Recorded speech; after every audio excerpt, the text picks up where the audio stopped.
कुछ फसलों पर गहन अनुसंधान के लिए 1956 में पिरकॉम की स्थापना हुई।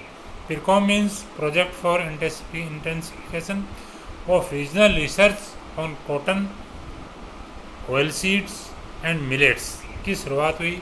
इस परियोजना के अंतर्गत पूरे भारत में बिखरे 17 केंद्रों पर कपास, अरंडी, मूंगफली, ब्रेसिका, तिल, तोरिया, तारामीरा, ज्वार और बाजरा पर अनुसंधान किया गया।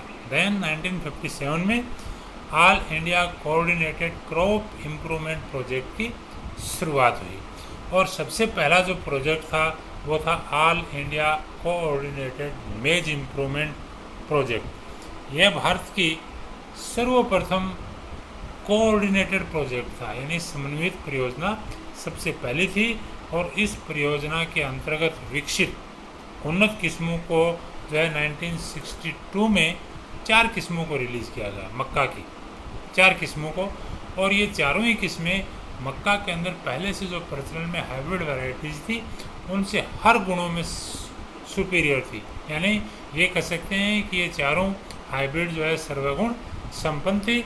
इससे प्रोत्साहित होकर 1965 में बाजरा और ज्वार के अंदर भी इसी प्रकार के कोऑर्डिनेटेड प्रोजेक्ट्स की शुरुआत की गई और इसमें भारत के अंदर लगभग ज़्यादातर फसलों में इस प्रकार के प्रोजेक्ट्स चलते हैं। Indian council of agriculture research की कार्य क्षमता को बढ़ाने के लिए 1966 और 1973 में इसका पुनर्गठन किया गया और भारत के अंदर प्रथम कृषि विश्वविद्यालय की स्थापना 1960 ईस्वी में नैनीताल में की गई। इसके बाद अन्य प्रांतों में भी कृषि विश्वविद्यालयों की स्थापना की गई। इसमें भारत के अंदर लगभग हर स्टेट में कृषि विश्वविद्यालय हैं और कुछ प्रांतों जैसे उत्तर प्रदेश है, महाराष्ट्र है, राजस्थान है, यहाँ तो 5-5, 6-6 कृषि विश्वविद्यालय हैं या इनसे भी ज़्यादा इनकी संख्या है। नेक्स्ट है plant breeding is a technology. Science उस ज्ञान को कहते हैं जो ऑब्जर्वेशन, हाइपोथेसिस, प्रयोग तथा प्रयोगों से प्राप्त जो निष्कर्ष या एनालिसिस जो निकाले गए हैं उनके कंक्लूजन्स पर आधारित होता है। इसके विपरीत आर्ट्स व्यक्ति विशेष की दक्षता के ऊपर निर्भर करती है कि वह व्यक्ति कितना दक्ष है। इस प्रकार कला जो होती है वो सब्जेक्टिव होती है, लेकिन विज्ञान जो होता है वो ऑब्जेक्टिव होता है। लेकिन जब वैज्ञानिक सिद्धांतों अथवा मानव दक्षता एवं कल्पनाशीलता के उपयोग से मानव के लिए उपयोगी उत्पादों या सेवाओं का सृजन किया जाता है तो उसे टेक्नोलॉजी कहा जाता है। इसलिए प्लांट ब्रीडिंग जो है वो एक टेक्नोलॉजी है, साइंस भी है, कला भी है, और इन दोनों का समावेश होता है तो वो टेक्नोलॉजी बन जाती है। आनुवंशिक सिद्धांतों की खोज के पहले प्लांट ब्रीडर्स को पौधों के लक्षणों की उत्पत्ति, उनकी इनहेरिटेंस तथा वेरिएशन के कारणों का ज्ञान नहीं था। प्लांट ब्रीडिंग्स के अंदर ब्रीडिंग मेथड्स एवं सिलेक्शन साइंटिफिक प्रिंसिपल आधारित नहीं थे। उस कुछ समय बाद पादप प्रजनन मुख्य रूप से कभी कभी पूर्ण रूप से एक कला थी, परंतु अब ब्रीडिंग मेथड्स आनुवंशिकी के सिद्धांतों पर आधारित हैं। पादप प्रजनन फसल सुधार की परियोजनाओं की विस्तृत रूपरेखा इन्हीं सिद्धांतों के आधार पर प्लांट ब्रीडर तैयार करते हैं। परिणाम स्वरूप अब पादप प्रजनन मुख्य रूप से एक विज्ञान है, परंतु कुछ क्षेत्रों में प्लांट ब्रीडिंग अब भी एक कला है। ये क्षेत्र हैं इमेस्कुलेशन एवं हाइब्रिडाइजेशन। क्योंकि इमेस्कुलेशन हम हाथ से करते हैं तो वो कला है, और हाइब्रिडाइजेशन के अंदर पहले 2 क्रॉप स्पीसीज़ के अंदर संकरण करवाना पड़ता है। जब हम संकरण करवाते हैं तो उससे पहले इमेस्कुलेशन होता है और बाद में हम हाइब्रिडाइजेशन करवाते हैं। तो इस कारण से प्लांट ब्रीडिंग जो है वो एक कला है। अतः इसकी क्षमता सामान्यतः प्लांट ब्रीडर की दक्षता पर निर्भर होती है। इस प्रकार से सफल प्लांट ब्रीडर का एक दक्ष साइंटिस्ट होना अनिवार्य है। अगर वो दक्ष नहीं है तो दक्ष वैज्ञानिक एक सफल पादप प्रजनक नहीं हो सकता। लेकिन लगभग सभी पादप प्रजनक गतिविधियों का अंतिम उद्देश्य फसलों की पहले की अपेक्षा अधिक उपज देने वाली तथा अन्य लक्षणों में सुधरी किस्मों का विकास होता है। यह इन सुधरी किस्मों का किसान व्यापारिक स्तर पर खेती के लिए उपयोग करते हैं। Knowledge essential for a successful plant breeder. एक प्लांट ब्रीडर को सक्सेसफुल होने के लिए किन किन चीज़ों का नॉलेज होना आवश्यक है। एक सफल प्लांट ब्रीडर को प्लांट ब्रीडिंग के अतिरिक्त और भी बहुत से विषयों का ज्ञान होना आवश्यक है, जैसे बॉटनी है, जेनेटिक्स एंड साइटोजेनेटिक्स है, प्लांट फिजियोलॉजी है, प्लांट पैथोलॉजी है, एंटोमोलॉजी है, माइक्रोबायोलॉजी है, प्लांट बायोकेमिस्ट्री है, बायोटेक्नोलॉजी है, कंप्यूटर है, स्टैटिस्टिक्स है, एग्रोनॉमी है।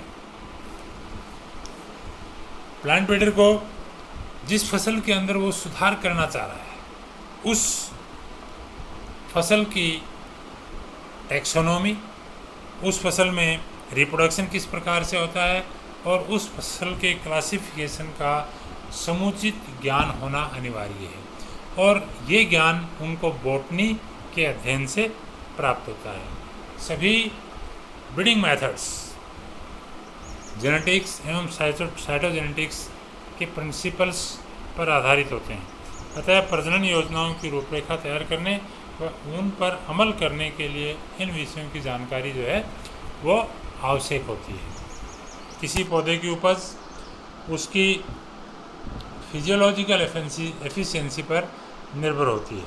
अधिक उपज एवं ताप, शीत, सूखा, लवणता आदि की टॉलरेंस आदि लक्षणों में सुधार के लिए प्रजनन करने के लिए प्लांट फिजियोलॉजी का ज्ञान आवश्यक होता है। डिजीज रेसिस्टेंस उन्नत किस्मों का एक अनिवार्य गुण है।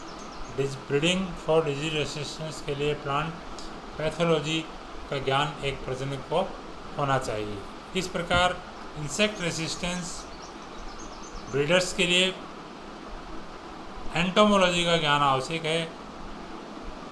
पल्सेज की जड़ों की गांठों में मौजूद राइजोबियम हवा में उपस्थित नाइट्रोजन का अपचयन करके अमोनिया बनाता है और राइजोबियम द्वारा नाइट्रोजन फिक्सेशन कृषि के लिए एक महत्वपूर्ण क्रिया है।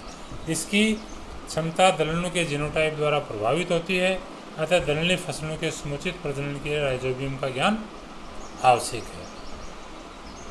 ये ज्ञान उनको माइक्रोबायोलॉजी से प्राप्त होता है।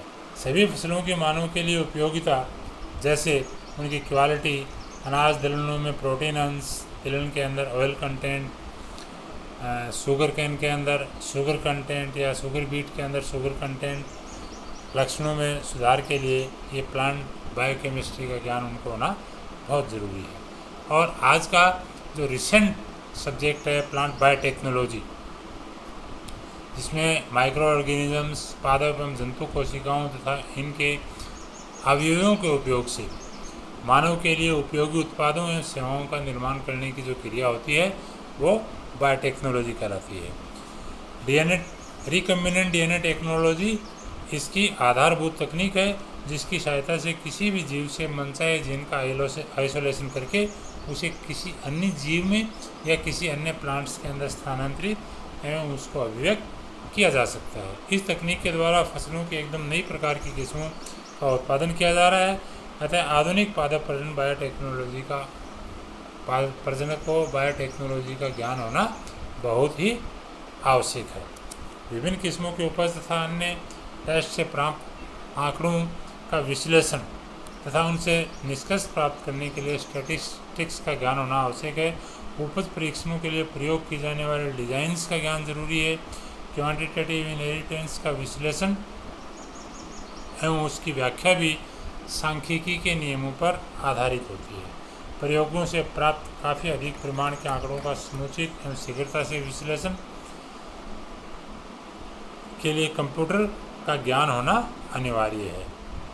एक सफल पादप प्रजनन को मोस्ट इम्पॉर्टेंट सब्जेक्ट एग्रोनॉमी का अच्छा ज्ञान होना चाहिए, क्योंकि बिना अच्छी फसल उगाए ब्रीडिंग कर पाना असंभव है या किसी भी क्रॉप के अंदर सुधार कर पाना असंभव होता है।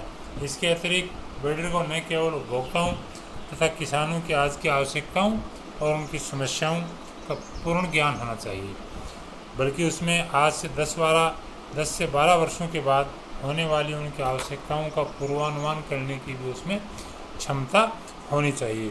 इसलिए आवश्यक है, क्योंकि किसी भी नई किस्म को विकसित करने में कम से कम लगभग 10 से 12 साल का समय लगता है।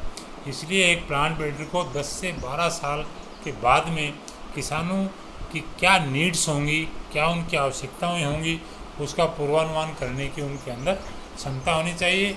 और जब वो पूर्वानुमान कर लेंगे तो उसी के आधार पर 10 से 12 वर्षों के बाद उसी प्रकार की वैरायटी को वो इंट्रोड्यूस करेंगे। सामान्यतः किसी एक व्यक्ति के अंदर इतनी सारी दक्षता नहीं हो सकती, या इतनी सारी दक्षताओं का होना किसी एक व्यक्ति के अंदर उसकी अपेक्षा नहीं की जा सकती।